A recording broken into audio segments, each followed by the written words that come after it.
Financial year అయిపోయింది. So చాలా మంది ట్యాక్స్లు కట్టడానికి అన్ని డాక్యుమెంట్లు ప్రిపేర్ చేస్తూ ఉంటారు, ఎక్కడైతే డబ్బులు సేవ్ చేసుకోవచ్చు అనేది. ఎందుకంటే నేను ఒకప్పుడు ఐటీ జాబ్ చేస్తున్నప్పుడు ఇవన్నీ కష్టాలు పడుతుండే, వెరైటీ జనాలు చూస్తుండే, జనసేన పార్టీకి డొనేషన్లు చేస్తుండే. ఎందుకంటే అది ఒకటే పార్టీ అప్పుడప్పుడు ఏటీసీఓ ఏదో ఫామ్ ఇచ్చేది. అండ్ మెడికల్ బిల్లులు అని, పెట్రోల్ బిల్లులు అని, స్కూల్ ఫీజు బిల్లులు అని ఇవన్నీ పెడుతుండే. ఇప్పుడు చాలా స్ట్రిక్ట్ అయిపోయింది, ఆడిటింగ్ కూడా ఎక్కువైపోయింది. ఒకప్పుడు అట్లా నడుస్తుండే. కానీ చాలా మందికి తెలియదు ఏంటంటే ఈ ట్యాక్స్లు కట్టడం అంటే ఈ ట్యాక్స్ బ్రాకెట్లో మనం ఎప్పుడు పడతామా, మన ట్యాక్స్ బ్రాకెట్ ఏమైనా ఇంక్రీజ్ చేస్తే మనకు ట్యాక్సులు తగ్గుతాయి అన్న ఒక సంతోషం ఉంటుంది. ఎప్పుడైతే బడ్జెట్లో పెడతారు కదా, ఈ మధ్య పెట్టిన ట్యాక్స్ 12 lakhs వరకు ఏముండదని. సో ఇవన్నీ బిస్కెట్. అసలు అవన్నీ మనం నిజంగా రోజు లేస్తున్నప్పటి నుంచి గవర్నమెంట్ ట్యాక్స్లు కడతానే ఉంటాం.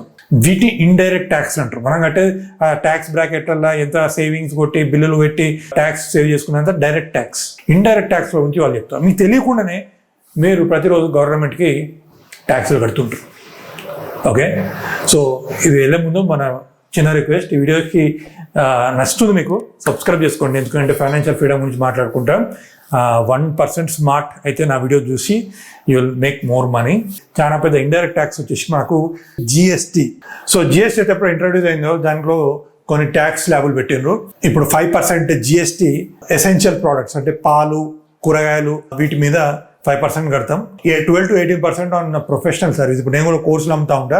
I charge GST and pay to the government. అది జిఎస్టీ చార్జ్ చేయకపోతే మేబీ నా కోర్సులు కూడా కొంచెం అఫోర్డబుల్గా మీకు అందుబాటులో ఉండేటి. సో అదొకటి.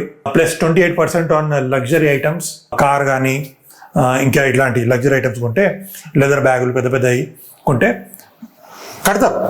తెలియకుండానే వాటర్ బాటిల్ కొంటే ఐ పేడ్ ట్యాక్స్. అది మనకు తెలియదు, కానీ గవర్నమెంట్ ఛార్జెస్ ఇంక్లూజివ్ ట్యాక్సెస్. ఇది ఇండైరెక్ట్ ట్యాక్సెస్.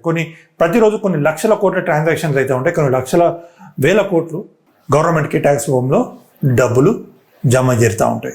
సో ఒకవేళ నా శాలరీ ఎంత, నా ట్యాక్స్ ఎంత అని ఆ లెక్కలు వేసుకుంటే ఈ లెక్కకు అసలు ఒక పద్ధతి పోవడం అనేది ఉండదు. మనం కడతా ఉంటాం. Fuel tax. బయటికి వెళ్ళి బండి ఇద్దామంటే ఫ్యూయల్ ట్యాక్స్ ఉంటుంది.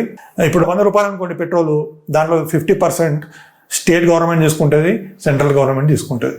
అంటే డీలర్ నుంచి పెట్రోల్ బంక్ వచ్చేలోపే మీ బండిలో పెట్రోల్ పడేలోపే నువ్వు డబ్బులు కట్టేస్తావు ట్యాక్స్. ఓకే, ఇది తగ్గిస్తే చాలా మందికి హెల్ప్ అవుతుంది. కానీ గవర్నమెంట్ తగ్గేది. ఎందుకంటే మన భారతదేశంలో నిజంగా ప్రొఫెషనల్ ట్యాక్స్లు కట్టేది 2 to 6% జనాభా. సో ఈ రకంగా వేరే వాళ్ళ దగ్గర నుంచి డబ్బులు వసూలు చేస్తూ ఉంటుంది. సో ఇన్ 2023 ఓకే 2023లో 4 లక్షల కోట్ల రూపాయలు ఈ పెట్రోల్ డీజిల్ మీద అమ్ముకుంటూ వచ్చిన ట్యాక్సే 4 లక్షల కోట్లు. సో ఇంత డబ్బులు మన గవర్నమెంట్ సంపాదించింది ఇండైరెక్ట్ ట్యాక్సెస్ ద్వారా. సరే ఇవన్నీ ఎందుకు, ఈ బయటికి తిరుగుడు ఎందుకు రా బాబు, ఇంట్లో కూర్చొని పని చేసుకుందాం అంటే, ఇప్పుడు నువ్వు ఏదైనా ఇంటర్నెట్ కనెక్షన్ తీసుకున్నావు అనుకో, దాని మీద 18% ట్యాక్స్. మొబైల్ రీఛార్జ్ చేసినావు అనుకో 18% ట్యాక్స్. బ్యాంకులో డబ్బులు పెట్టుకున్నావు అంటే 2% టీడీఎస్. ఏదైనా 1 lakh రూపీస్ అబౌట్ ట్రాన్సాక్షన్ ఉంటే. ఓకే, కూడబెట్టిన డబ్బులు, సంపాదించుకున్న డబ్బులైనా కూడబెడదామంటే ఫిక్స్డ్ డిపాజిట్ చేస్తే 10% TDS if you're making more than 40,000 rupees. TDS and stock market, crypto కరెన్సీలో వచ్చిన ప్రాఫిట్ తీసుకుందామంటే 30% ట్యాక్స్. క్యాష్ విత్డ్రా చేద్దామంటే బ్యాంక్ ట్రాన్సాక్షన్ ఫీజ్, దానికి ఒక లిమిట్ ఏటీఎంలా, అలా లిమిట్ దాటిపోతే 5 ATMల కంటే ఎక్కువ గీకద్దు నీ చుట్టుపక్కల, అదొక ట్యాక్స్. ఇప్పుడు అదో ఏటీఎం విత్డ్రాల్ ఫీజు కూడా పెంచిండ్రు ఒక లిమిట్ తర్వాత. ఎన్ఎఫ్టీ ఛార్జెస్, ఆర్టీజీఎస్ ఛార్జెస్ ఎవరికి పోతున్నాయి, ఎక్కడ పోతున్నాయి? నువ్వు అనుకుంటున్నావు నీ జాబ్ చేసి పోషిస్తున్నా, నీ జాబ్ మీద ట్యాక్స్లు అనుకుంటున్నావు, కానీ నీకు తెలియకుండా కొన్ని వేలకు నీ జోబులకి వెళ్ళి ఖాళీ అయిపోతుంది, చిల్ అయిపోతుంది నీ జోబ్. సో సరే బండి ఇద్దాం, పెట్రోల్ సరే ఎట్లా కొట్టిద్దాం, toll tax. Okay, fast tag అని ఉంటుంది, అది ఆటోమేటిక్గా రీఛార్జ్ అయిపోతూ ఉంటుంది, కట్ అయిపోతూ ఉంటాయి డబ్బులు. ఒకవేళ కార్ బయట తీసినావు అనుకో. ఓకే, సరే ఇవన్నీ ఎందుకు రావే, కష్టపడు లాటరీ గ్యాంబ్లింగ్ వేద్దామని దాని మీద 30% కష్టపడి డ్రీమ్ 11 టీం క్రియేట్ చేస్తావు, నీ టీం గెలుస్తుంది, ₹1 కోటి వస్తాయి, 30% గవర్నమెంట్ తీసేసుకుంటుంది, మిగిలిన దాని మీద నీకు ట్యాక్స్ ఉంటుంది. ఓకే, రైల్వే ఎక్కుదాం, ట్రైన్ ఎక్కుదామంటే రైల్వే ఛార్జీలు. ఓకే, ఏసీ మీద, నాన్ ఏసీ మీద, ఏసీ 1 టైర్ 2 టైర్ ఉంటాయి కదా, దాని మీద కూడా ట్యాక్స్ జిఎస్టీలు వసూలు చేస్తారు. ఇదెందుకు రా, ఫ్లైట్ ఎక్కుదామంటే ఎయిర్పోర్ట్ ఫీజు, డ్యూటీ ఫీజు, ఊపిరి తీసుకుంటే కూడా ట్యాక్స్ వసూలు చేసే రోజులు కూడా వస్తాయేమో ఫ్యూచర్లో, తెలియదు. కానీ సరే ఇవన్నీ ఉన్నాయి కదా, దీన్ని ఎలా కాపాడుకోవాలి? ఇన్ని ట్యాక్సులు పెట్టకుండా ఏం చేయాలంటే you need to understand one thing. ఒకవేళ ఇండివిజువల్ పర్సన్గా బతికితే మన జీవితం అంతా ట్యాక్స్ల రూపంలో పోతుంటుంది. ఇప్పుడు నేను ఈ వాటర్ బాటిల్ కొన్నా, ఇది కంపెనీ పేరు మీద కొంటారు. ఈ కెమెరా కంపెనీ పేరు మీద ఉన్నా, ఈ మైక్ కంపెనీ పేరు మీద ఉన్నా. ఎందుకంటే గవర్నమెంట్ ఈ బిజినెస్ చేసే వాళ్ళకు కొన్ని బెనిఫిట్స్ ఉంటాయి.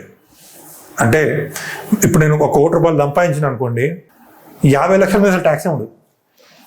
ఇట్స్ ప్రాఫిట్ అంటది. అంటే నేను సంపాదించిన ఎంతైతే ప్రాఫిట్ ఉందనుకో, ఆ ప్రాఫిట్లో 50% అసలు ట్యాక్స్ కన్సిడర్ చేయదు. మిగిలిన 50% మీద ట్యాక్స్. ఆ ట్యాక్స్లలో ఈ ఖర్చులు చూపెట్టుకోవాలి. ఈ చైరు, ఇక ఏసీ, ఇప్పుడు నా కారు గురించి పెట్రోలు, అన్ని ఖర్చులే. సో నేను ఇవన్నీ ఏంటంటే నేను ఎక్కువ పే చేయను. ఒక నార్మల్ పర్సన్తో కంపేర్ చేసుకుంటే as a business owner I don't pay that. So ఇది తెలుసుకోవాలి మీరు. ఇది తెలుసుకుంటే మీరు బాగుపడతారు. ఇంకోటి ఏంటంటే పెట్రోల్ కొట్టించుకుంటప్పుడు కూడా క్రెడిట్ కార్డు వాడండి. ఎందుకంటే మీరు ఎట్లా ట్యాక్స్ కడుతుంది కదా, ఆ 1% 5% క్యాష్ బ్యాక్ వస్తుంది. దాని ద్వారా కొంచెం రిలీఫ్ అనేది ఉంటుంది. సో ఇలా తెలివి కూడా మీరు డబ్బులు సంపాదించుకోవచ్చు. ఓకే.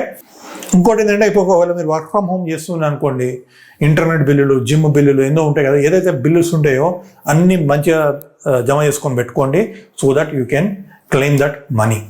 లాస్ట్కి ఆగడబడ్డట్టు ఏదో ఫేక్ బిల్లులు పెట్టి దొరికిపోవడం కంటే ఎప్పుడైతే కడుతున్నారో, మీకు తెలియకుండానే మీరు కడుతున్నారో ఆ బిల్లు అని జాగ్రత్తగా పెట్టుకోండి, మంచిగా మీకు కాపాడుతాయి. ఇంకోటి ఏంటంటే ఇన్వెస్ట్మెంట్ చేసినప్పుడు స్టాక్ మార్కెట్లో తెలివిగా ఇన్వెస్ట్ చేయండి. ఎందుకంటే లాంగ్ టర్మ్ ట్యాక్స్ అనేది ఉంటుంది, అది 10%. షార్ట్ టర్మ్ ట్యాక్స్ గెయిన్స్, లక్ష రూపాయలు సంపాదించింది అనుకోండి, షార్ట్ టర్మ్ గెయిన్స్ ట్యాక్స్ మీద 20% వస్తుంది. సో దీన్ని కొందరు ఏం చేస్తారంటే మన ట్రేడర్స్ వీళ్ళందరూ ట్యాక్స్ హార్వెస్టింగ్ అని చేస్తారు. ట్యాక్స్ హార్వెస్టింగ్ అంటే అదొక పెద్ద టాపిక్, దాని గురించి సపరేట్ వీడియో చేస్తాను. బేసికల్ ఏంటంటే వాళ్ళ లాస్లను ప్రాఫిట్లను మేనేజ్ చేసి they hardly pay any tax on the profits that they made. So ఈ ట్యాక్స్ హార్వెస్టింగ్ అనేది తెలుసుకోండి, ఇది లీగలే. Go and search on that యూట్యూబ్లో కానీ ఇంకేదైనా గూగుల్లో ఎత్తుకండి, తెలుస్తుంది. ఇంకోటి వచ్చేసింది ఈ లైఫ్ స్టైల్ని కూడా కొంచెం మార్చుకొని జాగ్రత్తగా కాపాడుకోండి మీ డబ్బుల్ని. ఇప్పుడు ఎగబడి ఎక్సైట్ అయ్యి 50,000 రూపాయలు పెట్టి ఫోన్ కొంటే అలా 9,000 GST పోతుంది. అఫ్కోర్స్ ఒకవేళ రిజిస్టర్డ్ కంపెనీ అయితే I can claim back that GST. But చాలా మందికి అది ఉండదు కదా. మనం ఇండివిజువల్గా మన పాకెట్లోకి వెళ్ళి కడతాం కాబట్టి నువ్వు కట్టిన నేను కట్టిన GST కట్టాలి. కాకపోతే as a business owner I can claim back that money. కానీ మీరు చేయలేరు, బికాస్ మనకు బిజినెస్ చేయడం రాదు. మనకు సమాజం ఏం చెప్పింది, బాగా చదువుకో, ఉద్యోగం చేయి, ట్యాక్సులు కట్టు. నేనేం చెప్తా, చదువుకో, ఉద్యోగం చేయి, పక్క బిజినెస్ స్టార్ట్ చేయి, ట్యాక్స్ బచాయించు, అది చెప్తా. ఓకే. సో కార్ కొనాలన్నా కూడా కంపెనీ పేరు మీద కొనండి. డీజిల్, పెట్రోల్ ఏదో కొట్టిస్తున్నాం మీ బండ్లో కూడా ప్రతి ఒక్కటి బిల్లులు పెట్టుకోండి. So that you can claim back that money.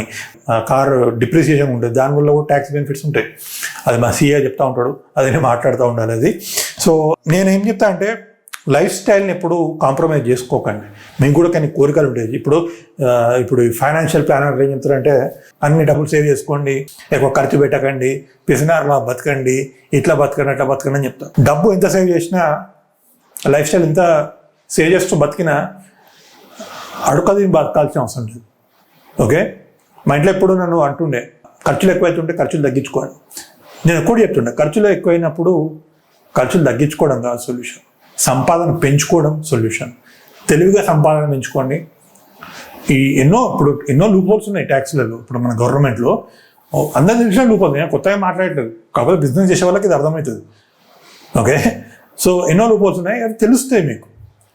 బాయిలో కప్పలేక ఒక ప్రపంచంలో ఒక క్యూబికల్ ఆఫీస్లో కూర్చొని నేను మంచి చేస్తున్నా, ట్యాక్స్లు కట్టుకుంటున్నా అని నీకు నువ్వు మోసం చేసుకునే బదులు అవతలకి వెళ్ళి ప్రపంచం ఏమవుతుంది, అసలు ప్రపంచం ఎట్లా నడుస్తుంది, దందా ఎట్లా నడుస్తుంది, ట్యాక్స్ ఎట్లా నడుస్తాయి, నేను ఎట్లా సేవ్ చేసుకోవాలి అనే నాలెడ్జ్ పెంచుకోండి.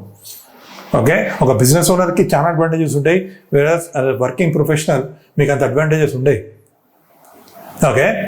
సో మీకు ఇప్పుడు కంపెనీలో బెస్ట్ పర్ఫార్మింగ్ అవార్డు ఇస్తారు, దానికి క్యాష్ ఇస్తారు, లేకపోతే మీ కంపెనీ ఇన్నోవేషన్ చేస్తున్నారు. ఇవన్నీ ఎందుకు చేస్తున్నారు? మీ మీద ప్రేమతో కాదు, ట్యాక్స్ సేవ్ చేసుకోవడానికి, ఖర్చులు పెట్టుకోవడానికి. ఓకే. మిమ్మల్ని ట్రిప్లకు పంపిస్తారు, పార్టీస్ పంపిస్తారు, ఇవన్నీ అఫ్కోర్స్ మీరు ఎంజాయ్ చేస్తారని. కాకపోతే కంపెనీకి అంతకంటే ఎక్కువ బెనిఫిట్ ఉంటుంది ట్యాక్స్ సేవ్ చేయడానికి. ఆల్రైట్. సో తెలివి ఇంకా పెంచుకోవాలని కూడా మన యూట్యూబ్ ఛానల్ చూడండి, వీడియోస్ ఇలాంటివి చేస్తూ ఉంటాను. సంపాదించడం ఒకటి, ఆ సంపాదన పెంచుకోవడం కూడా ఇంకో స్కిల్. అది కోర్స్ అది మీరు నేర్చుకొని ఉంటారు, జాబ్ చేస్తూ ఉంటారు, శాలరీ సంపాదిస్తుంటారు. ఆ సంపాదన పెంచుకోవాలనుకుంటే నా వీడియో చూడండి. మీకు ఈ వీడియోలో టేక్ అవే ఏంటిదో కింద పెట్టండి. Like how many ways you are paying taxes every day. అసలు ఎంత ట్యాక్స్ కడుతుండ్రో రోజు ఒక లెక్కేసి కింద కామెంట్లో పెట్టండి, నేను కూడా చూస్తాను. And I hope you enjoy this video. Thanks for joining. I will see in the next video.